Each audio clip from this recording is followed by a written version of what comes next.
모두에게 추운 겨울이 찾아온다. 두 번째 인형 사망자가 나왔다. 야외 활동 시간에 11살짜리 소년 인형 하나가 숲의 경계로 달려가서 전기 철조망에 몸을 던졌다. 인형의 실리콘 피부가 녹았고 타들어간 부분 탓에 마치 인형을 산성용액에 담갔던 것처럼 보였다. 인형의 엄마는 이 자살로 인해 비난을 받았다. 그녀에게는 장비 손상에 따른 비용이 청구되었고 새 인형이 지급되었는데 같은 반 엄마들에 따르면 새 인형은 그녀에게 말도 하지 않는다고 한다. 실제 아들과의 재결합이 불투명해졌다. AI가 자살수예요? 예. 그러니까 이게 감정이 이 엄마하고 교감이 되면서 계속 성장을 하는 거예요, 얘네들이. 이 엄마가 좀 나쁜 엄마였나? 그러니까 그런 기준으로 얘기를 하는 거죠. 이 엄마의 탓이 아닌데도 아기가 이렇게 되면은 이 엄마는 탈락이 되는 거죠, 이제. 실제 나쁜 엄마는 아닌데. 그거는 이제 그 나쁜 엄마, 좋은 엄마의 기준이 이렇게 자의적인 거예요. 그러니까 이 엄마들이 얘를 괴롭혀서 얘가 자살한 게 아니에요. 네, 최선을 다하는데 이런저런 실수가 좀 있을 수 있잖아요. 그러니까 아기를 안았을 때 뭐 눈을 몇 분 마주쳐야 되는데 짧게 마주쳤다든지 그런 소소한 것들. 나이도가 높네, 이 애를 키우는. 그렇죠. 그래서 거의 어떤 사람은 합격하고 어떤 사람은 떨어지고 하는데 그게 너무나 자의적이어서. 그러니까 여기서 요구하는 좋은 엄마의 기준이라는 게 엄청 빡빡하네요. 그렇죠. 근데 읽어보면 그게 우리가 생각하는 좋은 엄마 기준이에요.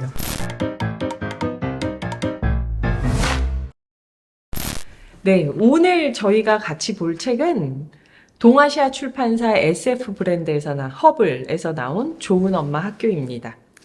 제서민 첸이라는 작가가, 미국 작가가 쓴 책인데요. 좋은 엄마 학교도 오바마 대통령이 뽑은 올해의 책, 뉴요커 타임 NPR 올해의 책. NPR은 미국 그 공영 라디오 방송이죠. 뉴욕 타임스 베스트셀러, 투데이쇼 북클럽 선정도서, 전 세계 18개국 출간, 이렇게 띠지에 나와 있어요. 뭐 어느 정도 대중적인 인기가 있었는지 짐작해 볼 수 있죠.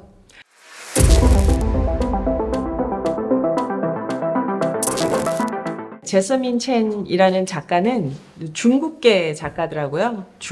부모님이 중국 대만 출신 이민자들인데 그 교수 부모님 아래에서 고등교육을 잘 받은 여성 작가입니다.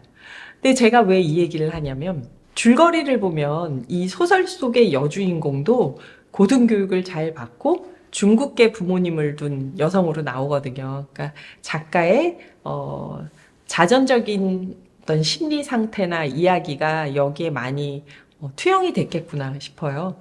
뒤에 작가의 말을 읽어보면 또 그랬대요. 작가가 그 아이를 낳기 전에 이 소설을 썼다가 아이를 키우면서 소설을 다시 쓰게 됐다. 이 육아 과정, 아기와 주고받는 심리의 어떤 소통, 이런 것들에서 느낀 벽이나 어려움이나 기쁨이나 이런 것들이 그대로 투영이 되면서 소설을 다시 써야 됐다는 얘기를 하더라고요. 좋은 엄마 학교는 그래서 제서민 첸이 좋은 엄마란 무엇인가 하는 사회적 질문에 대해서 본인이 직접 아기를 키우면서 느꼈던 점들에 대해서 소설의 형식으로 풀어서 우리에게 다시 질문을 하는 책입니다.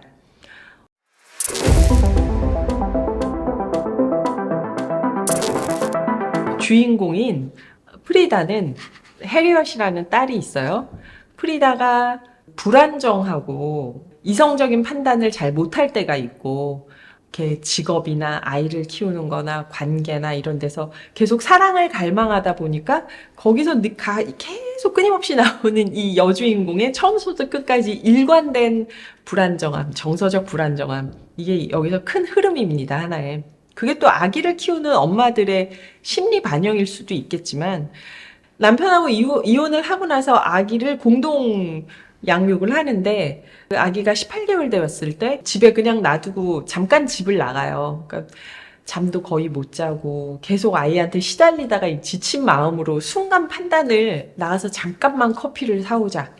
그리고 커피를 사러 나갔는데 잠깐만 사무실에 들리자. 그 자료를 내가 가지고 와야겠다. 그러면서 잠깐만 하다 이게 그만 2시간 반이 돼버린 거예요.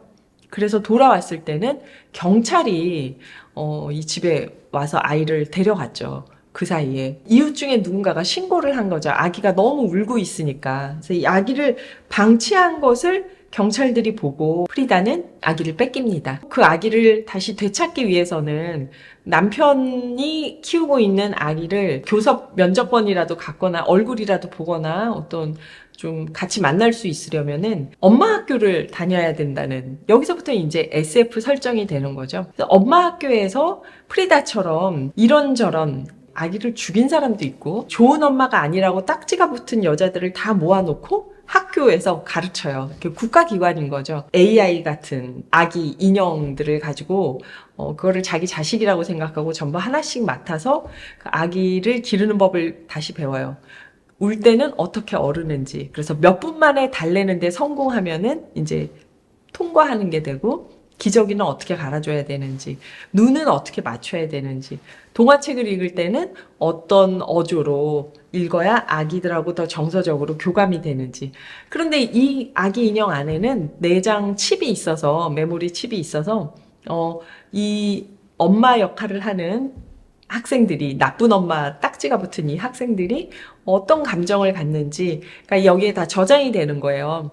카메라도 다 찍히는 거고, 그래서 뭐 몰래 꼬집는다거나 이런 게 다 찍혀가지고 결국 프리다는 굉장히 노력을 했지만, 그리고 상당히 다른 면에서 성적이 좋았지만 몇 가지 거기서 저지른 실수로 아기를 결국 자기 딸을 못 만나게 돼요. 통과를 못 하는 거예요, 이 학교의 시험을. 가뜩이나 불안정했던 프리다가 더욱 불안정해지죠.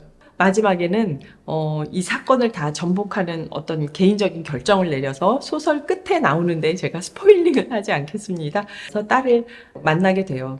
이 일련의 과정에서 젊은 엄마니까 당연히 데이트도 하고 싶고 남자도 사귀고 싶고 그런 본인이 사랑받고 싶은 갈망이 있고, 또 먹고 사는 문제를 해결해야 되고, 직업적인 커리어도 30대 때는 또 한참 쌓아야 될 때고, 아기도 키워야 되고, 이런 여러 가지 복잡하고 어려운 상황 속에서 좋은 엄마란 무엇인가를 질문을 하는 거예요. 왜냐하면 이 딸은 엄마를 너무 사랑하거든요. 엄마 너무 보고 싶어 하고, 그런데 객관적으로 다른 사람들이 볼 때 너무나 불안정한 여자고, 아이를 2시간 반 동안 18개월 된 아기를 집안에 놔두고 나갔던 여자고, 심지어 좋은 엄마 학교를 다니면서도 또 실수를 저지르는 여자고, 그러니까 나중엔 판사가 우리가 모두 감시 카메라가 있는 데서도 당신 그렇게 행동을 하는데 사람들이 안 보는 데서 당신 자식에게 무슨 실수를 할지 우리가 어떻게 알고 당신에게 양육권을 주겠는가, 이러면서 박탈을 해요.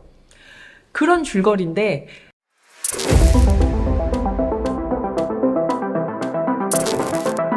이 책이 던지는 첫 번째 질문이 이제 좋은 엄마란 무엇인가잖아요.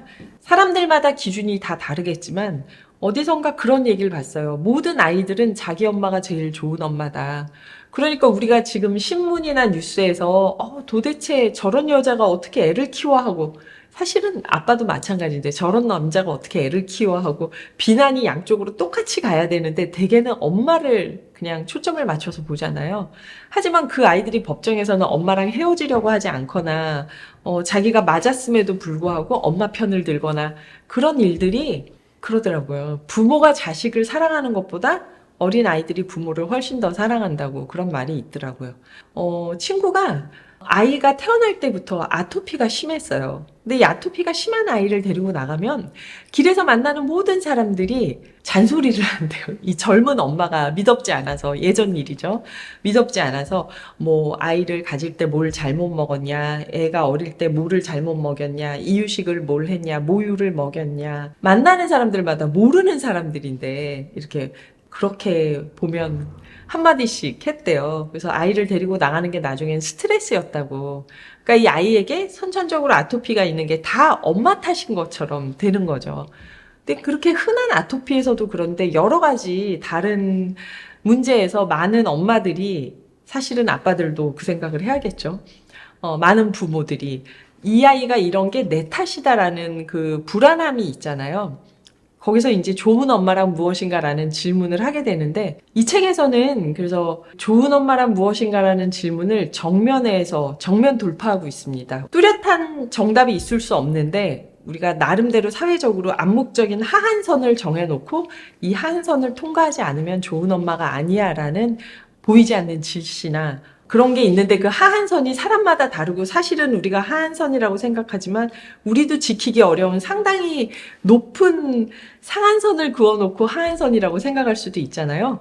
이 책은 그래서 젊은 여성이 혹은 젊지 않은 여성이 자신의 욕망이나 커리어나 자신의 성격적 결함이나 자신의 개성이나 이 모든 걸 좋은 엄마의 규범에 다 맞춰 넣었을 때만 좋은 엄마인가 그 질문을 하고 있어요. 그리고 실제로 그렇게 할 수 있는 여자는 세상에서 몇 명이나 되겠는가.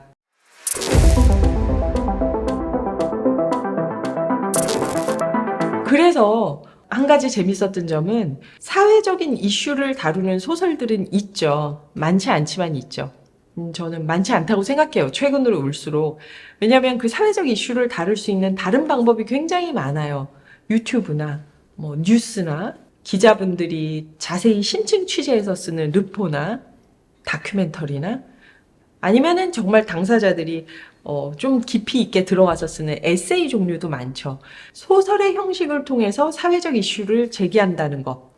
그것도 지금 당장 화제가 되는 사회적 현상 한두 개를 가지고 쓰는 소설들은 쓸 수 있어요. 그런데 이렇게 좋은 엄마란 무엇인가라는 묵직한 주제로 여러 해에 걸쳐서 취재하고 본인이 직접 겪고 그래야 던질 수 있는 이 문제를 가지고 소설을 쓴다는 게 저는 참 흥미로웠어요. 굉장히 지금 시대의 시간, 장소, 사회적 어떤 풍조, 문화 이런 걸 다 현재에 맞춰놓고 여기서 아동보호법을 어긴 엄마들이 좋은 엄마 학교라는 그 AI 인형을 가지고 공부를 해야 되는 학교에 모두 강제 수용되다시피 들어가서 공부를 하게 된다는 설정은 그것 SF잖아요. 그렇죠? 너무나 현재의 설정이 아주 섬세하게 사실적이기 때문에 이 미래의 설정을 갖고 와서 넣은 SF 형식이라는 거를 저는 다 읽을 때까지 딱히 실감을 못했어요. 그냥 SF라는 생각을 촬영하러 와서 PD님하고 얘기하다가 아 맞다 이게 SF였지 하고 떠올랐고 이 소설을 읽는 내내는 약간의 상상의 장치를 가져왔을 뿐 철저하게 현재의 얘기를 하고 있다는 생각이 들었어요. 이런 장치들이 흥미롭죠. 남편이 그러니까 이혼한 전 남편이죠. 거스트가 필라델피아에 명망 있는 옥상 정원 회사에 채용이 돼서 조경 건축가인데요. 습지 복원과 빗물 처리 시스템 같은 지속 가능성 사업에 초점을 둔 회사를 다니고 있다는데 이 부분은 옥상 정원이라는 거는 지금 기후 위기 시대에 미국에서 일단 굉장히 많이 퍼지고 있고 전 세계적으로 옥상을 정원으로 만드는 것. 그래서 탄소를 흡수하는 탄소 흡수원을 도심에 만드는 것. 또 빗물을 가급적이면은 그대로 흘려보내서 홍수가 났을 때 제어가 되지 않도록 하지 않고 뭐 아스팔트나 시멘트 길은 빗물을 흡수하지 못하니까요. 이 옥상 정원에서 가급적이면 빗물을 흡수하고 또 물탱크에 저장해서 활용이 되도록 하는 것. 빗물 처리 시스템. 이런 건 아주 요즘의 비즈니스죠. 남편의 직업을 이렇게 기후위기 시대에 새로운 직업으로 등장한 걸 딱 설정을 하고 또 읽다 보면은 최근에 유행한 프랑스식 육아법에 대해서 나는 많이 공감이 간다 이런 얘기가 나와요. 그러니까 영미권이나 이런 데서 바람직한 어머니 모성상을 정해두고 거기에 여성들이 맞춰지길 바라는 반면에 프랑스에서는 그렇지 않다. 좀 독립적인 자아로서의 여성을 존중하면서 아이를 키우지만 그렇다고 프랑스 아이들이 일찍 분유를 먹었다고 해서 뭐 엄마가 그렇게까지 희생적으로 보살피지 않았다고 해서 애들이 과연 잘못됐는가, 정서적으로 더 불안한가, 그래서 그런 프랑스식 육아법에 대한 책이 제 기억에도 한 10년 전부터 우리나라에서도 나와서 많이 읽혔던 적이 있었어요. 근데 여기서도 그 얘기가 나와요. 그때 한때 프랑스식 육아법이 유행했을 때 나도 그걸 읽으면서 공감했다. 뭐 이런 얘기가 나오는데 또 아동보호법에 대해서 점점 강화되고 있는 추세, 이런 게 다 지금 딱 현재 지금 2023년, 22년을 사는, 21년을 사는 이 우리가 느끼고 있는 현재의 디테일, 섬세한 현실적 상황이 그대로 소설의 배경이나 각 인물들의 어떤 경험이나 직업으로 나오고 있어서 현재성이 굉장히 강조된 소설이라고 생각하고 읽었어요.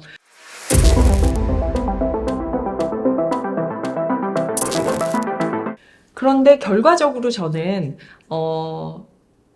이 소설을 다 읽고 나서 제가 느끼는 점은 아동보호법의 강화가 엄마들에게 좋은 엄마가 되려는 그 기준을 막 높이고 그래서 강박도 갖고 불안하고 정말 억울한 일들을 겪게 되고 충분히 좋은 엄마인데 아이를 뺏기는 정말 인간적인 어떤 모든 감정을 거세한 엄마이기만을 바라는 그런 상황에서 겪는 어려움이 쭉 나오는데 이걸 읽고 나서 우리가 우리 부모에 대해서 내가 성격이 이런 거는 어렸을 때 우리 부모님이 나한테 사랑을 많이 주지 않아서 그래.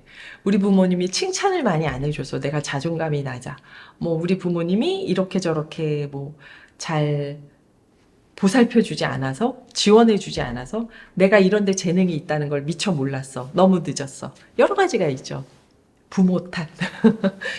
물론 그런 게 있겠죠. 양육 과정은 너무나 중요하고 우리에게 부모님은 거의 전부이다 싶을 만큼 유년기를 지배하는 어른이기 때문에 물론 그런 게 다 있겠지만 어디선가 그런 얘기도 읽었거든요.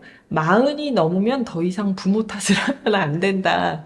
그 이후에 사회화나 그 이후 우리가 만나는 사람들 겪는 경험 여러 가지로 우리가 나라는 사람을 끊임없이 스스로 만들어 가는데 완벽한 사람이 있고 거기에 못 미치는 나가 있고 그런 나의 모든 이유는 유년기 부모님 탓이야. 이렇게 되는 거는 좀 더 우리가 관대할 수 있지 않을까 하는 생각을 하거든요. 내가 결함이 많고 약점이 많고 부족한 게 많은 것처럼 어른이 돼도 여전히 우리 부모님도 똑같이 약점이 많고 연약한 사람이었을 텐데 애를 썼잖아요. 우리를 키우기 위해서. 어쨌든 그 애를 쓴 모습을 더 크게 기억하면 안 될까? 그런 생각을 저는 요즘 많이 해요. 그러면은 우리가 우리 아이들에게 내가 좋은 엄마인가, 내가 좋은 아빠인가의 기준을 나 스스로 좀 더 관대하게 갖고 또 혹은 아이들의 약점이나 부족하거나 불안정한 면도 좀 더 관대하게 보면서 그게 성장이 아닐까 하는 생각을 많이 하거든요. 그래서 여기서 제스민 첸의 좋은 엄마 학교를 보면서 그런 관대함을 우리가 내다 버릴 때 어디까지 디스토피아가 될 수 있는가? 어디까지 정말 이 불안정의 끝으로, 불안함의 끝으로 갈 수 있는가? 거꾸로 그걸 보여주는 소설 같았어요. 이 소설이 한때 아이를 키우면서 제 친구들이 느꼈던 혹은 지금 제 동생들이나 후배들이 느끼는 그런 좋은 엄마란 어떤 사람일까? 나는 혹시 좋은 엄마가 아닌 게 아닐까? 이 마음이 좀 더 넓게 우리 엄마는 나한테 충분히 좋은 사람이었다. 우리 아이는 나한테 충분히 기쁨을 주는 아이다. 라고 좀 관대한 마음으로 간다면은 나 자신도 좋은 엄마다라는 스스로에 대한 칭찬을 할 수 있지 않을까?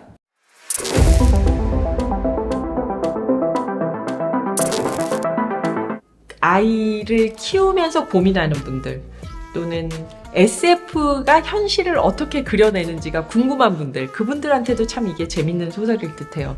내가 엄마는 아니고 아이를 키우진 않지만 사회적으로 아이가 양육되는, 어린이들이 양육되는 교육에 대해서 관심 있는 분들, 그런 분들에게 어떤 누포집이나 에세이나 다큐멘터리와는 아주 다른 방식으로, 소설의 방식으로 영감을 주는 소설이다 라고 생각을 합니다.